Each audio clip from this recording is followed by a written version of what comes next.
children, in exercise 13-ലെ 5th question നോക്കാം നമുക്ക്. A farmer has enough food to feed 20 animal in his cattle for 6 days. ഒരു ഫാർമർക്ക് അയാളുടെ കാറ്റിലുള്ള 20 ആനിമൽസിന് 6 ഡേയ്സിന് കൊടുക്കാനുള്ള food ഉണ്ട്. How long would be the food last if there were 10 more animals in his cattle? അതായത് അദ്ദേഹത്തിന്റെ കാറ്റിൽസിലേക്ക് 10 more animals, അതായത് 20 already ഉണ്ട്, അതിന്റെ കൂടെ 10 more കൂടി, അപ്പൊ എത്രയായി 30 ആനിമൽസ് വന്നിട്ടുണ്ടെങ്കിൽ എത്ര ഡേയ്സിലേക്കുള്ള ഫുഡ് ഉണ്ടെന്നാണ് കണ്ടുപിടിക്കേണ്ടത്. How long would be the food last എന്നാണ് ക്വസ്റ്റ്യൻ. എത്ര, അപ്പൊ നമ്മൾ ഇതുപോലെ ഒരു ടേബിൾ വരയ്ക്കും. നമ്പർ ഓഫ് ആനിമലിനെ എക്സ് എന്നെടുക്കും, നമ്പർ ഓഫ് ഡേയ്സ് എത്ര ദിവസത്തേക്ക് നിൽക്കുന്നുള്ളത് വൈ എന്നെടുക്കും. അപ്പൊ number of animal X, number of days Y. അപ്പൊ ഇത് എക്സ് ആണെങ്കിൽ ഈ കോളത്തിൽ രണ്ടും എഴുതുന്നത് x1 x2. ഇത് വൈ ആണെങ്കിൽ ഈ രണ്ട് കോളത്തിൽ എഴുതുന്നത് y1 y2. അപ്പൊ നമ്മൾ എന്താ എഴുതേണ്ടത്? ആദ്യത്തെ നമ്പർ ഓഫ് ആനിമൽസ് അല്ലേ, എത്ര ആനിമൽസ് ഉണ്ടായിരുന്നു? 20 ആനിമൽസ് ഉണ്ടായിരുന്നപ്പോ എത്ര ഡേയ്സിക്കുള്ള ഫുഡ് ഉണ്ട്? 6 ഡേയ്സിനുള്ള ഫുഡ് ഉണ്ട്. അപ്പൊ 20 ആനിമൽസ് ആണ് x1, y1 6 ഡേയ്ക്കുള്ള ഫുഡ് ഉണ്ട്. ഇനി എന്താ പറഞ്ഞിരിക്കുന്നത്? ഈ 20 ആനിമൽസിന്റെ കൂടെ 10 മോറും കൂടി ആവും. അപ്പൊ 20യുടെ കൂടെ 10 മോറും കൂടി ആവുമ്പോ എത്ര ആനിമൽസ് ആവും? 30 ആനിമൽസ് ആവും. അപ്പൊ 30 ആനിമൽസ് 20ന്ന് 30 ആയി മാറുമ്പോ, നമ്പർ ഓഫ് ആനിമൽസ് 20ന്ന് 30 ആയി മാറുമ്പോ നമ്പർ ഓഫ് ഡേയ്സിലുള്ള ഫുഡ് 6ന്ന് എത്രയാവും? അപ്പൊ നമ്പർ ഓഫ് ആനിമൽസ് കൂടുമ്പോ എന്തായാലും ഡേയ്സ് കുറയും. കൂടുതൽ ആനിമൽസ് ഉണ്ടാവുമ്പോ 6 ഡേയ്ക്ക് ഫുഡ് ഉണ്ടാവില്ല, അപ്പൊ ഫുഡ് കുറയും. അപ്പൊ എന്താ വെച്ചാൽ അത് ടോട്ടൽ ചെയ്യുമ്പോൾ എന്തായാലും അതായത് അയാളുടെ വീട്ടിൽ ശേഖരിച്ചിരിക്കുന്ന ഫുഡ് ഒരു കോൺസ്റ്റന്റ് ആണ്, അത് മാറണില്ല. അപ്പൊ ഇതൊരു ഇൻവേഴ്സ് പ്രൊപ്പോർഷൻ ആണ്. അപ്പൊ നമുക്ക് x1 × y1 = x2 × y2 ഉപയോഗിച്ചിട്ട് ഈ y2 കണ്ടുപിടിക്കാം. അപ്പൊ ഇത് കാണുമ്പോൾ നമുക്ക് this is an inverse proportion.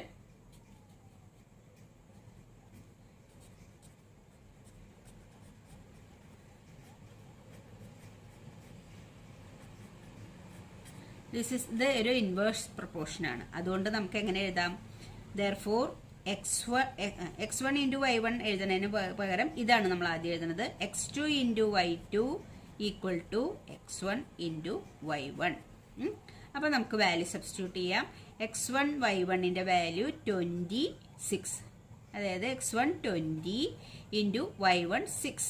ഇനി ഇവിടുത്തെ വാല്യൂ എഴുതാം. x2 എത്രയാ? 30 × y2 ആണ് നമ്മൾ കണ്ടുപിടിക്കാൻ പോണത്, y2. അപ്പൊ 30 × y2 = 20 × 6. therefore y2 = ഇവിടെയുള്ള 20 × 6 എഴുതും. പിന്നെ ഈ 30 അപ്പുറത്തേക്ക് കൊണ്ടുപോകുമ്പോ /30. അപ്പൊ ഈ 0 കട്ട് ചെയ്തു. ഇനി 6ഉം 3യും കട്ട് ചെയ്യാം. 3ൽ 3 1 ടൈം പോവും, 6ൽ 3 2 ടൈം പോവും. അപ്പൊ എത്രയാ? ഇവിടെ ഒരു 2 ഉണ്ട്, ഇവിടെ ഒരു 2 ഉണ്ട്. അപ്പൊ എത്ര കിട്ടാ? 4 ഡേയ്സ്. അപ്പൊ 6 ഡേയ്സിന് 20 ആനിമൽസിന് 6 ഡേയ്സിന് ഉണ്ടായിരുന്ന ഫുഡ് 30 ആനിമൽസ് ആവുമ്പോ എത്ര ഉണ്ടാവുള്ളൂ? 4 ഡേയ്സിന് ഉണ്ടാവുള്ളൂ. 6 ഡേയ്സ് എന്നുള്ളത് 4 ഡേയ്സ് ആയി മാറി. അപ്പൊ നമുക്ക് വേണമെങ്കിൽ അത് എടുത്ത് എഴുതാം. the food would last for 4 days. അപ്പൊ അത്രയും days. therefore the food would last for 4 days. 4 ഡേയ്സിനെ ആ ഫുഡ് ഉണ്ടാവുള്ളൂ. ഫുഡിൽ വ്യത്യാസമൊന്നും വരുന്നില്ല. അപ്പോൾ 30 ആനിമൽസ് വന്നു കഴിഞ്ഞപ്പോൾ ഫുഡ് എത്ര ദിവസത്തേക്ക് തികയുള്ളൂ? 4 ഡേയ്സിനെ തികയുള്ളൂ. ഓക്കെ. 6th ക്വസ്റ്റ്യൻ നോക്കാം. A contractor estimate that 3 persons could rewire Jasmine Day's house in 4 days. അതായത് ഒരു വീട് റീവയർ ചെയ്യാൻ വേണ്ടി 3 പേഴ്സൺസിനെ വിട്ടാല് 4 days കൊണ്ട് അവർ കംപ്ലീറ്റ് ചെയ്യും എന്ന് കോൺട്രാക്ടർ എസ്റ്റിമേറ്റ് ചെയ്തു. If he was 4 person, if he use 4 person, 3 പേഴ്സന് പകരം 4 പേഴ്സണെ യൂസ് ചെയ്താൽ instead of 3 how long would they take to complete the job? 3 പേഴ്സനെ വിട്ടാൽ 4 days കൊണ്ടേ കംപ്ലീറ്റ് ചെയ്യുള്ളൂ. അങ്ങനെയാണെങ്കിൽ 4 പേഴ്സനെ വിട്ടാൽ എത്ര ദിവസം കൊണ്ട് ആ ജോബ് കംപ്ലീറ്റ് ചെയ്യാം എന്നാണ് ക്വസ്റ്റ്യൻ. അപ്പൊ എന്താണ് 3% എന്നുള്ളത് 4% ആവുമ്പോൾ ഡേയ്സ് കുറയും. പേഴ്സൺസിന്റെ എണ്ണം കൂടുമ്പോൾ ഡേയ്സ് കുറയും. 3% 4 ഡേയ്സ് എടുക്കും ജോലി തീർക്കാൻ. അപ്പോൾ 3ക്ക് പകരം 4% വിട്ടാൽ 4 ഡേയ്സ് എടുക്കില്ല. 4 ഡേയ്സിനേക്കാൾ കുറവ് ഡേയ്സിൽ അത് കംപ്ലീറ്റ് ചെയ്യാൻ പറ്റും. അപ്പം പേഴ്സൺസിന്റെ എണ്ണം കൂടുമ്പോൾ ഡേയ്സിന്റെ എണ്ണം കുറയും. അതുകൊണ്ട് ഇതൊരു ഇൻവേഴ്സ് പ്രപ്പോർഷൻ ആണ്. ചെയ്യുന്ന ജോലി കോൺസ്റ്റന്റ് ആണ്, വ്യത്യാസമൊന്നുമില്ല. സെയിം ജോലിയാണ് ചെയ്യാനുള്ളത്. അപ്പൊ അത് രണ്ടും കൂടി മൾട്ടിപ്ലൈ ചെയ്യുമ്പോൾ ഇത് സെയിം ആണ്. അപ്പൊ നമ്മൾ number of persons, number of days, ഈ രണ്ട് കാര്യങ്ങളാണ് ഇതിലുള്ളത്. നമ്പർ ഓഫ് പേഴ്സൺസ് എത്ര ദിവസം കൊണ്ട് ജോലി ചെയ്യും, നമ്പർ ഓഫ് ഡേയ്സ്, ഈ രണ്ട് കാര്യങ്ങളുള്ളത്. നമ്പർ ഓഫ് ഡേയ്സ് പേഴ്സൺസിന് നമ്മൾ എക്സ് എടുക്കും, നമ്പർ ഓഫ് ഡേയ്സിന് വൈ എടുത്തും. ഇത് എക്സ് എടുത്താൽ ഇത് x1ഉം y1ഉം, ഇത് y എടുക്കുമ്പോൾ ഇത് y1ഉം y2, ഇത് x1 x2, ഇത് y1 y2. വൈകളൊക്കെ y എടുക്കണം, എക്സുകളൊക്കെ എക്സ് എടുക്കണം. അപ്പൊ ഇതിലെന്താണ് നമ്പർ ഓഫ് പേഴ്സൺസ്? ആദ്യം എത്രയായിരുന്നു? 3 പേഴ്സൺസ് ആണെങ്കിൽ എത്ര ദിവസം കൊണ്ട് തീരും? 4 ഡേയ്സ് കൊണ്ടാ തീരാ. അടുത്തത് എന്താണ്? 3% പകരം 4% ആയ നമ്പർ ഓഫ് പേഴ്സൺ ആണ് ടെക്സ്. 4% ആയ എത്ര ദിവസം കൊണ്ട് തീരും ജോബ് കംപ്ലീറ്റ് ചെയ്യാം എന്നാണ് ക്വസ്റ്റ്യൻ. അപ്പൊ ഇതാണ് നമ്മൾ കണ്ടുപിടിക്കേണ്ടത്. അപ്പൊ ഇതൊരു ഇൻവേഴ്സ് പ്രപ്പോർഷൻ ആണ്. അപ്പൊ അതുകൊണ്ട് നമ്മുടെ formula this is an inverse proportion.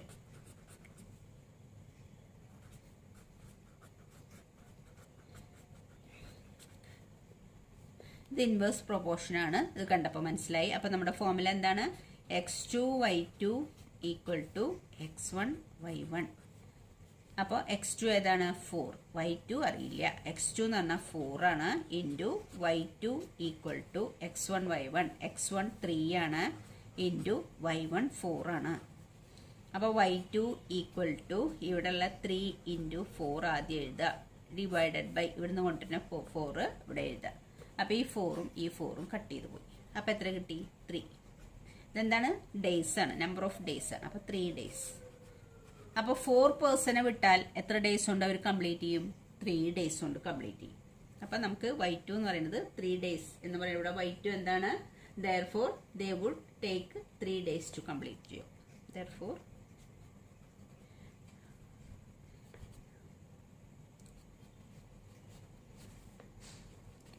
they would take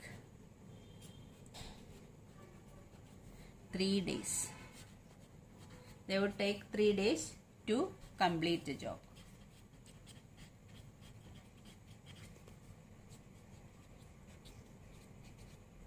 four person ആണെങ്കിൽ 3 ഡേയ്സ് കൊണ്ട് ജോബ് നമുക്ക് കംപ്ലീറ്റ് ചെയ്ത് തരും. ഓക്കെ, അടുത്ത ക്വസ്റ്റ്യൻ ഇതാണ്. A batch of bottles were packed in 25 boxes with 12 bottle in each box. അതായത് ഒരു ബാച്ച് ബോട്ടിൽസ് പാക്ക് ചെയ്യാണ്ട്. ആ ബോട്ടിൽസ് കുറെ ബോട്ടിൽസ് അത് 25 ബോക്സസിലാണ് പാക്ക് ചെയ്യണത്. എത്ര? 12 ബോട്ടിൽസ് ഈച്ച് ബോക്സ്. ഓരോ ബോക്സിലും 12 വെച്ചിട്ട്. അതായത് നമ്മുടെ ടെക്സ്റ്റിലെ ക്വസ്റ്റ്യൻ ഉണ്ട്, ഇങ്ങനെ ബോക്സിൽ ബോട്ടിൽസ് പാക്ക് ചെയ്യണം. അപ്പൊ ആദ്യം എത്രയാ? 25 ബോക്സസ് എടുത്തു. ഓരോ ബോക്സിലും 12 ബോട്ടിൽസ് വെച്ചിട്ട് ഫില്ല് ചെയ്തു. പിന്നെന്താ പറഞ്ഞിട്ടുള്ളത്? If the same batch is packed using 20 bottles. ആദ്യം എത്ര ബോട്ടിൽസ് വെച്ചാൽ 12 ബോട്ടിൽസ് വെച്ചിട്ടാണ് ആദ്യം ഫില്ല് ചെയ്ത്. പിന്നെ 20 ബോട്ടിൽസ് ഒരു ബോക്സിൽ ഫില്ല് ചെയ്യുകയാണെങ്കിൽ in each box how many box would be filled? എത്ര ബോക്സ് വേണം എന്നാണ് ചോദിച്ചിട്ടുള്ളത്. അപ്പൊ 25 ബോക്സിലാണ് 25 ബോക്സ് വേണം 12 ബോട്ടിൽ വെച്ചിട്ട് ഫില്ല് ചെയ്യണമെങ്കിൽ. അങ്ങനെയാണ് ക്വസ്റ്റ്യൻ എന്താണ്? 12 ബോട്ടിലിന് പകരം 20 ബോട്ടിൽ വെച്ചിട്ട് ഫില്ല് ചെയ്യണമെങ്കിൽ എത്ര ബോക്സ് വേണം എന്നാണ് ക്വസ്റ്റ്യൻ. അപ്പം ഈ 12 ബോട്ടിൽ മാറിയിട്ട് അത് ബോട്ടിലിന്റെ എണ്ണം കൂടി 20 ആയി. അപ്പൊ ഈ ബോക്സുകളുടെ എണ്ണം എന്ത് ചെയ്യും? കുറയും. അതായത് ആ ബോട്ടിൽ ഒരു കോൺസ്റ്റന്റ് അല്ലേ ഉണ്ടാവുള്ളൂ. അപ്പൊ 25 ബോക്സ് വേണ്ടി വരില്ല. ഒരു ബോക്സിൽ 20 എണ്ണം നിറച്ചാൽ 25 ബോക്സ് വേണ്ടില്ല, അത് കുറയും. ബോക്സുകളുടെ എണ്ണം കുറയും. അപ്പൊ നമ്പർ ഓഫ് ബോട്ടിൽസ് നമ്മൾ x1 x2 എടുത്തു. ഇത് ഉണ്ടാവില്ല നിങ്ങളുടെ ക്വസ്റ്റ്യനിൽ, ഇത് മാത്രമേ ഉണ്ടാവുള്ളൂ. ഇങ്ങനെ ഒരു ബോക്സ് ഉണ്ടാക്കണം. ഇങ്ങനെ ഉണ്ടാക്കി എഴുതിയാൽ നമുക്ക് എഴുതാൻ എളുപ്പത്തിനാണ് ഇങ്ങനെ ബോക്സുകൾ. അപ്പൊ നമ്പർ ഓഫ് ബോട്ടിൽസും നമ്പർ ഓഫ് ബോക്സസും ആണ് ഈ ക്വസ്റ്റ്യനിലുള്ളത്. നമ്പർ ഓഫ് ബോട്ടിൽസിന് നമ്മൾ x എടുത്തു, നമ്പർ ഓഫ് ബോക്സസിന് y എടുത്തു. അപ്പൊ എക്സുകള് x1 x2, വൈകള് y1 y2. അപ്പൊ നമ്പർ ഓഫ് ബോട്ടിൽസ്, ആദ്യത്തെ നമ്പർ ഓഫ് ബോട്ടിൽസ് എത്രയാ? 12. അപ്പൊ എത്ര ബോക്സ് ആണ്? നമ്പർ ഓഫ് ബോക്സ് എത്രയായിരുന്നു? 25. ഇനി അടുത്തത് ഏതാ? നമ്പർ ഓഫ് ബോട്ടിൽസ് 12 മാറിയിട്ട് എത്രയായി? 20 ആയി. അപ്പൊ എത്ര ബോക്സ്? അതാണ് y2 ആണ് കണ്ടുപിടിക്കാനുള്ളത്. അപ്പൊ നമ്മള് this is N inverse proportion. നമ്മുടെ ഫോർമുല എന്താ എഴുതുക? x2 y2 equal to x1 y1. That is x2 എത്രയാ? 20 ഇൻറ്റു y2 ഈക്വൽ ടു ഇത് എത്രയാ? 12 ഇൻറ്റു 25. x1 12 y1 25. അപ്പൊ x1 12 y1 25. therefore y2 equal to ഇവിടെ ഉള്ളത് ആദ്യം എഴുതാ 12 ഇൻറ്റു 25 എഴുതാം. എന്നിട്ട് ഈ 20 ഇപ്പുറത്തേക്ക് വരുമ്പോൾ ഡിവൈഡഡ് ബൈ 20. നമുക്ക് എന്താ കട്ട് ചെയ്യാനുള്ളത്? 5 കൊണ്ട് കട്ട് ചെയ്യാം. 25നെയും 20നെയും 5ന്റെ ടേബിളിൽ 5 ഇൻറ്റു 4 ആണ് 20. അപ്പോൾ 4 ടൈംസ് പോവും. 5 ഇൻറ്റു 5 ആണ് 25. അപ്പോൾ 25ൽ 5 ടൈംസ് പോവും. ഇനി ഏതാ കട്ട് ചെയ്യാനുള്ളത്? ഈ 4ഉം 12ഉം കട്ട് ചെയ്യാം. 4 കൊണ്ടാണ് കട്ട് ചെയ്യണത്. 4ൽ 4 1 ടൈം പോവും. 12ൽ 4 എത്ര പ്രാവശ്യം പോവും? 4 ഇൻറ്റു 3 ആണ് 12. 12ൽ അപ്പോൾ 3 ടൈംസ് പോവും. അപ്പോൾ ഇവിടെ ഒരു 3 ഉണ്ട്, ഇവിടെ ഒരു 5 ഉണ്ട്. അപ്പോൾ എത്ര കിട്ടുക? 15. എന്താണ് ഈ 15? 15 ബോക്സസ്. ആ 15 ബോക്സസ് ആണ്. അപ്പോൾ 12 ബോട്ടിൽസ് വെച്ച് ഓരോ ബോക്സിലും നിറച്ചാൽ 25 ബോക്സ് വേണം. 20 ബോട്ടിൽസ് വെച്ച് എടുക്കുകയാണെങ്കിൽ എത്ര ബോക്സ് മതി? 15 ബോക്സ് മതി. അപ്പം നമുക്ക് ആണെങ്കിൽ അതെടുത്ത് എഴുതാം. therefore 15 box would be filled. Hence 15 box would be filled. And there no question say if the box is back patched, each box how many boxes would be filled? Would be filled. അപ്പോൾ എത്ര boxes ആണ്? 15 boxes would be filled.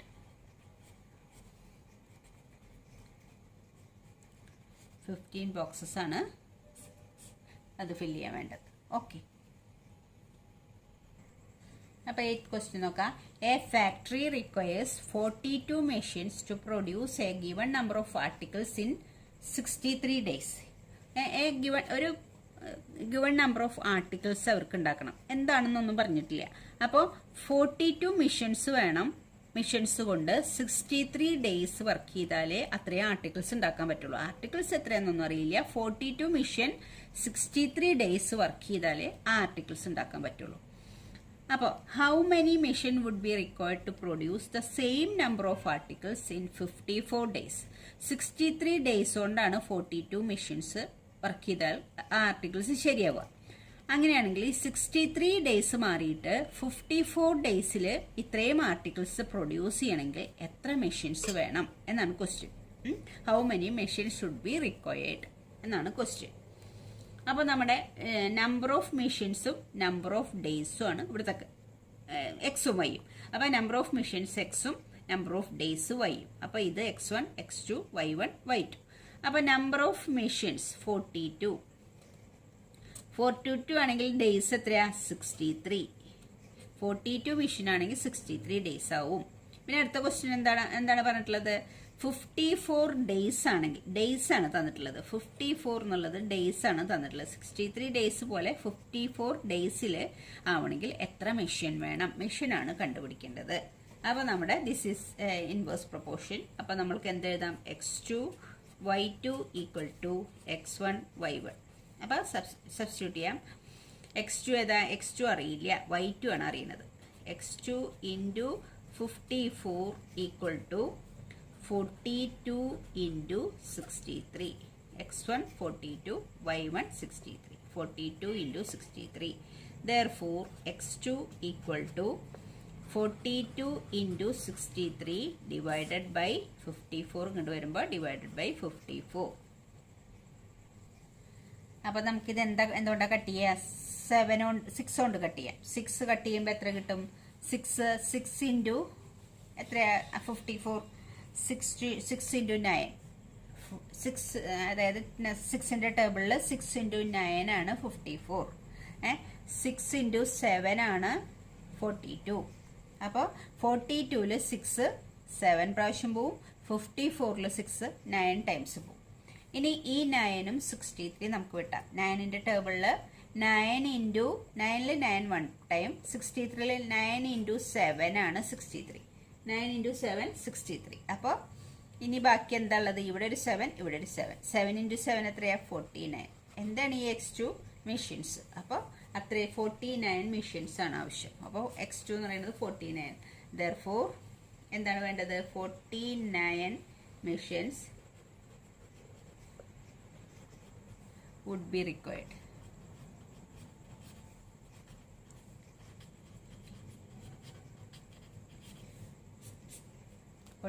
Machines. അപ്പോൾ നമ്മളോട് എന്താ ചോദിച്ചത്? 42 machines ആണെങ്കിൽ അത് 63 days കൊണ്ടേ തീരുള്ളൂ. അപ്പോൾ 54 ഡേയ്സ് കൊണ്ട് തീരണമെങ്കിൽ എത്ര മെഷീൻ വേണം? 42ന് പകരം എത്ര മെഷീൻ വേണം? 49 മെഷീൻസ് വേണം. എന്നാലേ 54 ഡേയ്സ് കൊണ്ട് ആ ജോലി, ആ ആർട്ടിക്കിൾസ് ഉണ്ടാക്കാൻ പറ്റുള്ളൂ. അപ്പോൾ ഓക്കെ ചിൽഡ്രൻ, താങ്ക് യു.